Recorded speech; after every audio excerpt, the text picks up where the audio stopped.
আমি যেমন বউ চাই তুমি তো তেমন হইতে পারবে না। আর আমি তোমার জোর করে আমার মনের মতো বানাইতেও চাই না। আপনার জোর করণ লাগবো না, আমি নিজের থেকে আপনার মনের মতো বউ হব।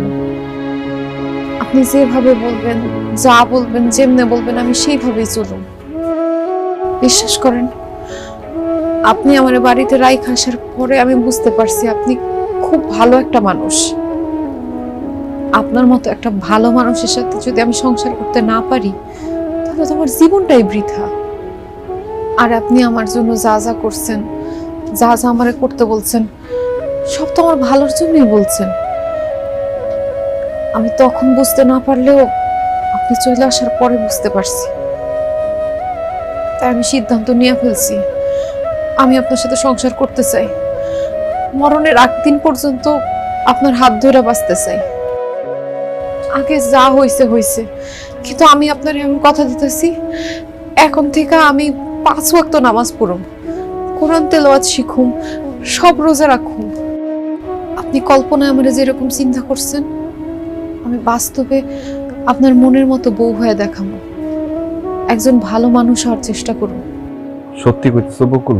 হ্যাঁ বাবাজি, আমার মেয়ে যা বলতেছে সব সত্যি বলতেছে। শুধু বকুল না, তুমি শ্বশুর শাশুড়ি হিসাবে যেভাবে আমাদের চিন্তা করছো, আমরা সেইভাবে চলতেছি।